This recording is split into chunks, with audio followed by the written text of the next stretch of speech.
point of this video is to get you to think and to inspire you to get some of those creative angles and creative shots. Anybody can go out and shoot a wedding, but what really makes a video more creative is getting some of those angles that better help tell your story. If you haven't done so yet and you've been liking these videos, don't forget to subscribe so you can continue to see videos that we create using whatever cameras that we have. In this case, we were using the Sony ZV-1, and I'm gonna show you exactly how I got all of those shots and what settings I was using inside the ZV-1 in order to optimize the story that I was telling. Sorry it wasn't the best story in the world, but it was really used as an example to help get you think outside of the box and maybe be inspired when you go on video shoots. I really didn't use much to get some of those angles. I used the Sony ZV-1, a flex tripod, a couple cardboard cutouts, I'll explain later. I used a glass jar and the Ulanzi wide angle lens, and I actually used the macro lens. And I used the same tripod that I used in the camera moves video. I'll leave the links to all of this stuff inside of the description, minus the glass jar and the cardboard cutouts. You guys can find that in your recycling bin. So for the opening shot, we always do a scene setting shot, and in this case, it was me walking up to the door because I knew I wanted to get that keyhole camera shot angle, and the only way to do that is to kind of show the viewer what was about to happen. I cut a little rectangle inside of a cardboard box and attached it to the back of a cut paper towel roll. Then I attached it just so it had some depth between the keyhole and the lens. I didn't want the key to hit the lens, but I also wanted to be able to focus on the end of the key. So after I was done with that, I turned the ZV-1 to manual exposure. I turned the aperture all the way up to f11, because if I was at a lower aperture like f2.8, you would only see the tip of the key, but I wanted to be able to see as much of the key as possible because I wanted my focus area to be larger. So I just put the aperture to f11. After I was done with that, I cranked up the ISO to 2500 just because we don't really need to expose for the black area that's around the rectangle. I stuck the key in, I turned it, and then I pulled it out. And that's how I got the little keyhole cam shot, not yet to be seen in Hollywood as far as I know. The next shot I got was the door swing shot, which was kind of nice because doors are on hinges, so I didn't have any stabilization issues. All I did was hook up the Sony ZV-1 to the flex arm, and then attach it to the top of the door. Then I pointed the Sony ZV-1 down.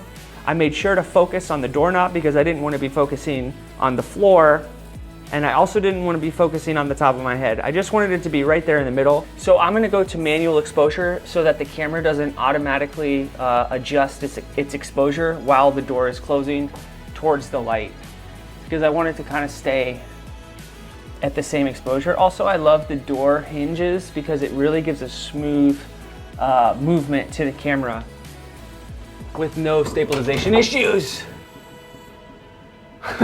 And that's how you do it.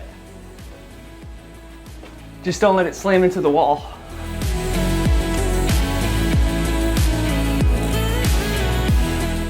Then we got the fan blade angle where the camera's actually looking down from a fan and you can see the blades of the fan as I walk past it. Notice how I did a scene setting shot before I showed you the fan because I wanted the viewer to be able to see that there was a fan in the shot before you actually saw from that angle. It's always important to set the scene, and whatever angle you're gonna go for next, make sure that angle is in your shot. So now that we have the flex tripod still hooked up to the Sony ZV-1, we're gonna hook it up to the top of the fan, and we're gonna make sure that we set the ZV-1 to manual focus, focusing somewhere over in that area because that's where I'm gonna be walking.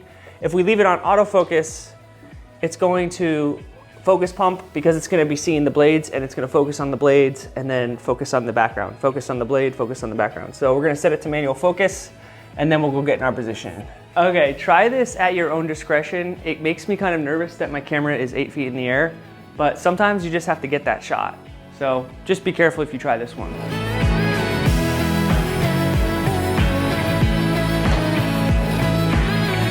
Next, we did a top-down shot of the fan switch using that same tripod that I used in the camera moves video, and I thought this was a better angle than just showing a switch and showing somebody's hand turning it on.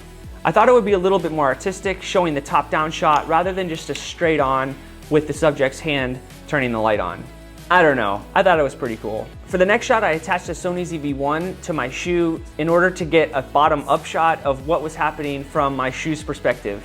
I bet you guys didn't realize how much of an action camera this camera is. The way that I attached it is I just put the ZV-1 based on my shoe. I put the flex tripod around my leg. I think I used a rubber band to make sure that the ZV-1 was nice and secure. And I just did a really slight movement with my leg to make it look like you could see what was going on from the floor.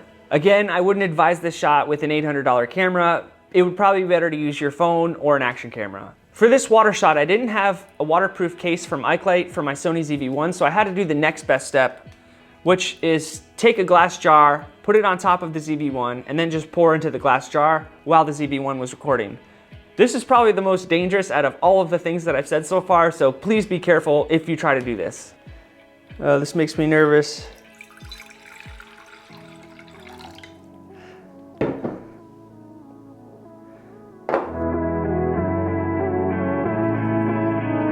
So now for this next shot, I bet you didn't know you could rack focus with the Sony ZV-1 fairly easily. All you need is one person behind the camera and explain to them what they're supposed to touch in the foreground whenever the time is right. In this shot, I was focusing on myself. I set the ZV-1 up on a tripod and made sure that the little electric plug was in the foreground. Then when the time was right, I had someone click on the electric plug and I had a beautiful rack focus, exactly what I was hoping for, what you see in the movies. After that was done, I did a bottom-up shot where I laid the ZV-1 on the ground. That way you could see what I was about to put into the wall. If I did it from back here, you'd still see it, but my hand would be obstructing the electric plug. Now with the outlet cam shot, I did the same thing. I just cut out two little rectangles. I attached my little paper towel roll to the end of it. I put it on the ZV-1, and then I just plugged it in. And then I added a little electric shock to give it a sparkle. Finally, with the sharpener, I did the same thing. I just cut a circle out inside of the cardboard. Then I stuck a pencil in. Then I just keyframed the rotation to make it look like it was an actual sharpener and threw a sound effect over it, and it looked awesome.